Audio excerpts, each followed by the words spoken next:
Hola, ¿cómo están? Espero que se encuentren muy bien. En videos anteriores lo que estuvimos viendo fueron en la clase de Derecho las diferentes tipos de normas y la definición de derecho. Bien, a continuación vamos a ahondar un poquitito más en lo que son las fuentes del derecho, ¿sí? A ver, en realidad las fuentes del derecho no son difíciles de comprender, son cuatro, ¿sí? Y vamos a ir ahondando más en lo que tiene que ver con qué se entiende por fuente del derecho. A ver, la fuente es precisamente de dónde, o sea, de dónde provendría, ¿sí?, todo nuestro derecho. O mejor dicho, cuáles son las bases, las fuentes, los fundamentos, ¿sí?, para que ante algún caso, ¿sí?, que le pueda llegar a venir a un juez, a un abogado, a nosotros mismos, a quien fuese, ¿qué es lo primero que tenemos que buscar? Bien, en nuestro caso, hay que tomar nota, son cuatro las fuentes del derecho, que la primera es la ley, ¿sí? Siempre tenemos que recordar que las leyes, ¿sí?, en nuestro sistema jurídico están creadas por el órgano competente. ¿Cuál es el órgano competente? ¿Cuál es el que puede realizar las leyes? Bien, el Poder Legislativo. El Poder Legislativo está conformado por dos cámaras, una de diputados y otra de senadores.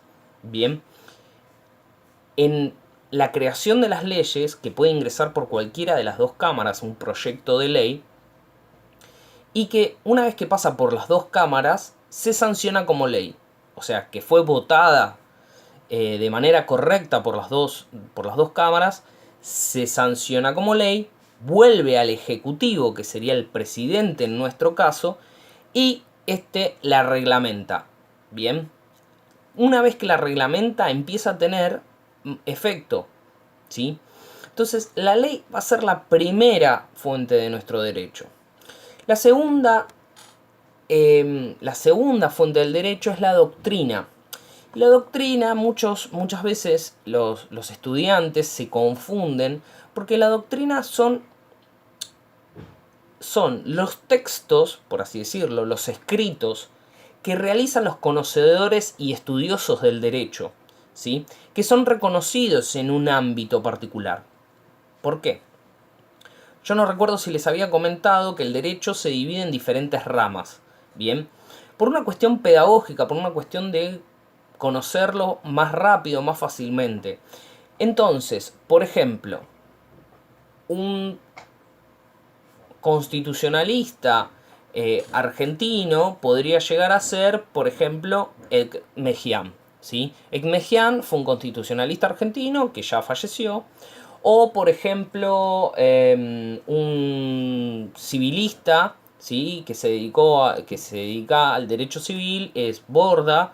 Y hay un montón de otros autores reconocidos, Vidar Campos, Fait y demás dentro del derecho, que se dedican a estudiar una pequeña parte del derecho, y esto a lo que los ayuda es a los jueces, ¿sí?, a comprender más un caso, ¿sí? O precisamente, a ver, no para comprender un caso, sino para comprender un artículo de la ley o una cuestión en particular. Generalmente la doctrina también es utilizada no solamente por los jueces para fundamentar las sentencias, sino también por los abogados, ¿sí?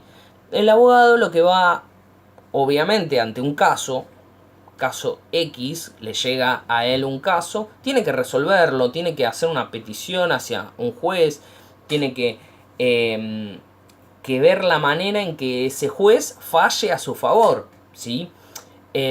Entonces, ¿qué va a hacer el abogado? Va a agarrar, primero va a ir a la ley. ¿Qué es lo que dicen los artículos? ¿Qué es lo que dice lo que puede solucionar el conflicto que tenga? Por ejemplo. Luego puede llegar a ir a la doctrina, ¿sí? ¿Qué dicen esos estudiosos sobre ese caso en particular que él tiene? ¿Por qué? Porque es una forma de fundamentarlo. Cuanto más fundamentado esté en su presentación, obviamente más peso va a tener, ¿sí?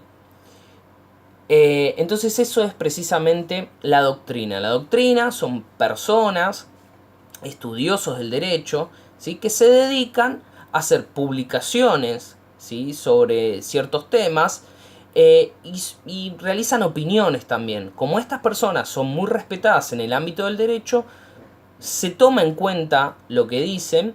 Igualmente el juez no tiene que por qué tomar la doctrina, ¿sí? Igualmente eso es un poco más avanzado, no viene al caso, pero esto es para que ustedes sepan las fuentes del derecho, ¿bien? De dónde el derecho toma, ¿sí? Sus decisiones, por así decirlo, ¿bien? O los que lo aplican. Bien, la tercera fuente del derecho es la jurisprudencia. Acá también se confunden bastante, porque acá hay que explicar un poquito cuál es o qué es lo que realiza un juez. Bien, pensemos lo siguiente. Un juez, como última instancia, mejor dicho, para lo que tiende a hacer es aplicar justicia, ¿sí? O sea, si lo vemos como desde la antigua Roma, la justicia también intentaba ser una cuestión de lo justo, ¿sí? Entonces el juez lo que intenta es llegar a esa visión de lo justo para las partes que están en un conflicto, que tienen un problema. No importa cuál sea, acá no me importa. Entonces, la jurisprudencia van a ser ese conjunto de sentencias, ese conjunto de decisiones que toma un juez, ¿sí? En ciertos casos.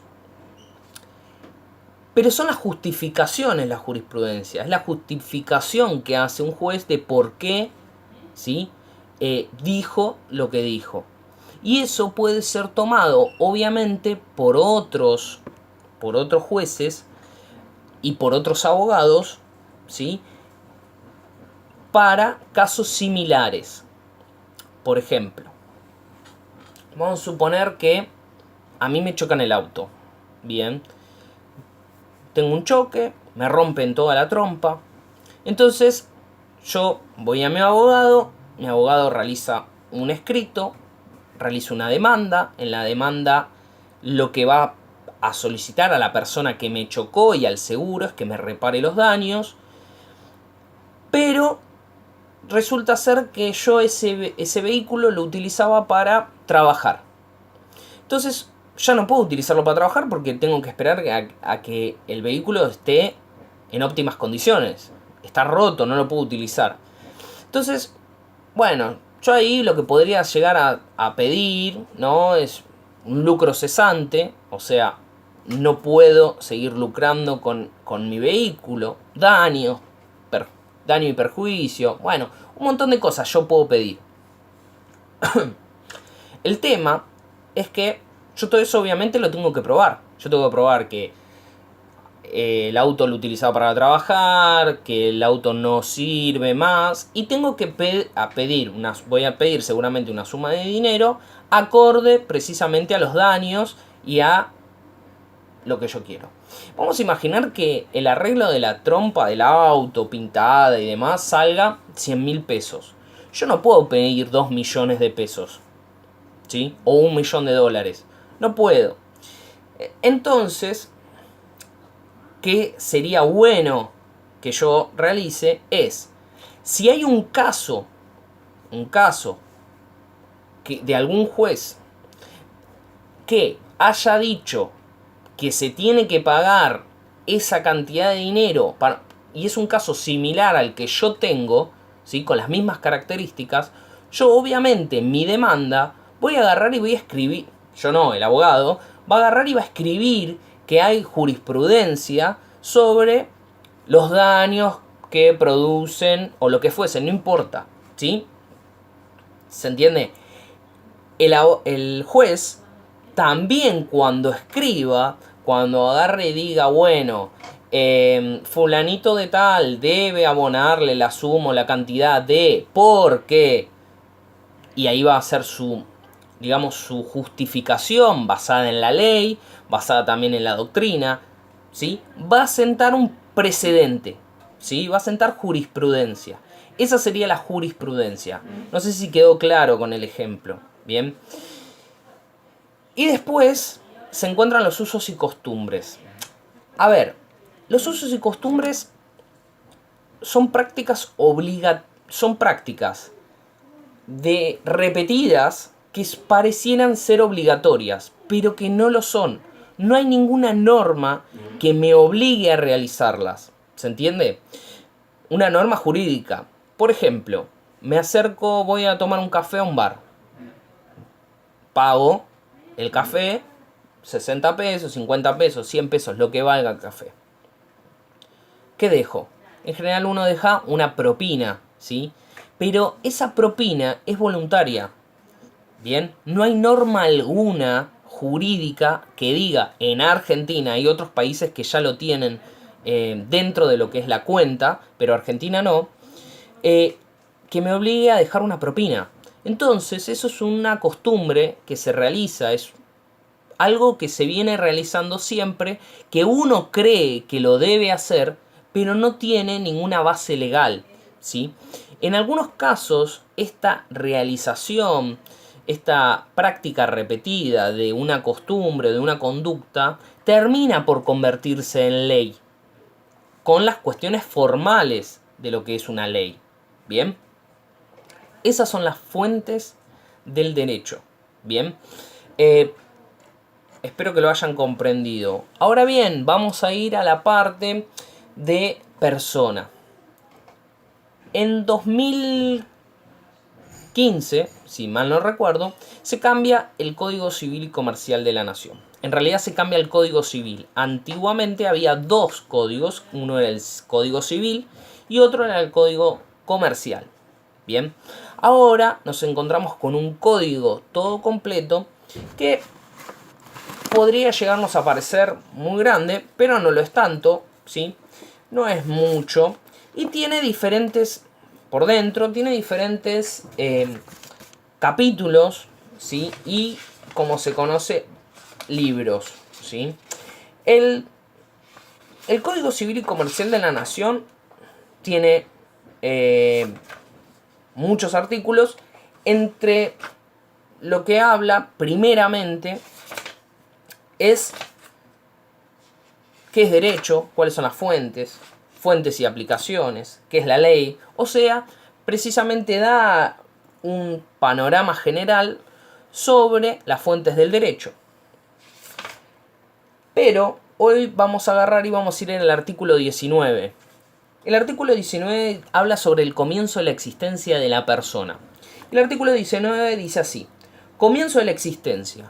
La existencia de la persona humana comienza con la concepción. No vamos a entrar en debate sobre cuándo hay vida o cuándo no. Esto es lo que dice hoy el Código Civil y Comercial de la Nación Argentina. El Código Civil y Comercial de la Nación Argentina, en su artículo 19, lo que expresa muy clarito es que es a partir de la concepción. Después restará agarrar y saber cuándo, ¿sí?, se realizó la concepción. También en el artículo 20 habla sobre la duración del embarazo. En el artículo 21, bueno, cuando se entiende que nace con vida. Y en el artículo 22 al 24, los principios generales de la capacidad. Ahora vamos a leer el artículo número 22, que dice lo siguiente: la capacidad de derecho. Toda persona humana goza de la aptitud para ser titular de derechos y deberes jurídicos. La ley puede privar o limitar esta capacidad respecto de hechos, simples actos o actos jurídicos determinados. A ver, esto nos da la pauta de que hay personas que, por ciertas características, ¿sí?, tienen alguna privación de ejercer los derechos por sí, en muchos casos por sí mismos. Y esto los vuelve, en realidad, sentencia judicial mediante, de incapaces, ¿sí? En realidad,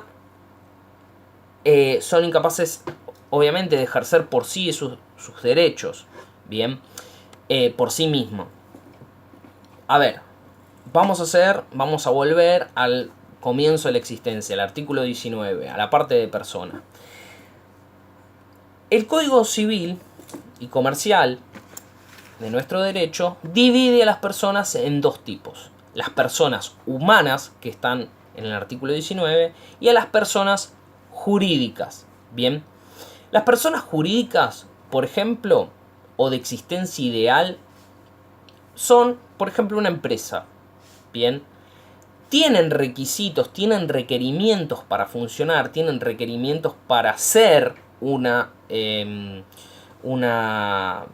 persona jurídica, y las vamos a ver un poco más adelante cuáles son, ¿sí? Vamos a ver el tema de asociatividad, asociaciones, ¿sí? De diferentes tipos de sociedades comerciales, pero eso va a ser más adelante. Pero primero vamos a sentar algunas bases muy básicas con respecto al derecho.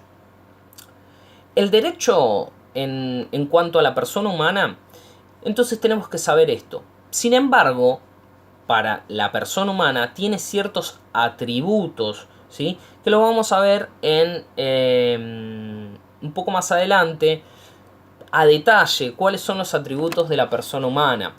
La persona humana tiene ciertos atributos básicos, ¿sí? Que en realidad se pueden dividir en algunas preguntas que nos podemos hacer. Por ejemplo, la persona humana tiene los siguientes atributos. El primero es el nombre, ¿sí? Toda persona tiene que tener un nombre. Después, el nombre y un apellido. Hay ciertas características, el Código Civil lo explica muy bien, desde el artículo 62 al 72 explica el nombre, las características que puede tener el nombre. No podemos tener cualquier nombre, ¿sí? Tampoco da una lista de nombres que podemos tener, pero restringe algunos, ¿sí? Después, del artículo 22 al 50, explica precisamente la capacidad, ¿sí? Cuál es la capacidad de la persona, precisamente lo que yo venía hablando recién, que era el tema de cuando una persona se entiende siempre que es capaz, pero hay ciertas personas que son incapaces de ejercer esos derechos. Pero también es un atributo de la persona, la capacidad. El domicilio, bien, que nos puede parecer algo muy tonto, pero el domicilio es precisamente un atributo de la persona. Tiene otros fines, hay diferentes tipos de domicilio, no los vamos a ver acá porque verdaderamente no hace al conocimiento de la materia. Después está el patrimonio, que es precisamente todos los bienes, todas las cosas que tienen apreciación económica, que se encuentran dentro de la esfera de una persona, ¿sí? Y que uno es titular. Y después, por último, como último atributo, el Estado, que es el estado civil en realidad de una persona.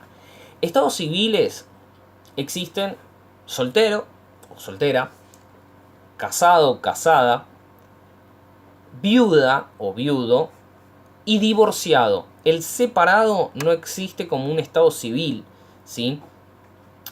Para la ley, si dos personas están juntas, casadas legalmente, no importa el rito religioso, acá vamos a sacar a la religión del medio, ¿sí? Si se encuentran casadas legalmente y se separan, ¿sí? Para el Estado siguen casados, ¿sí? O sea, no pueden volver a casarse, ¿sí? Por digamos, lo que nosotros llamamos por civil. Tienen que divorciarse, y una vez divorciados ahí se pueden volver a casar. Bien. Bueno, estos son los atributos de la persona. Yo voy a estar enviando los textos correspondientes con algún tipo de actividades para que ustedes puedan realizarlas. No son muy difíciles, son bastante fáciles.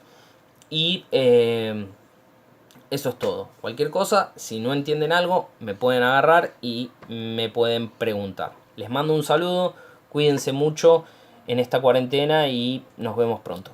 Chau, chau.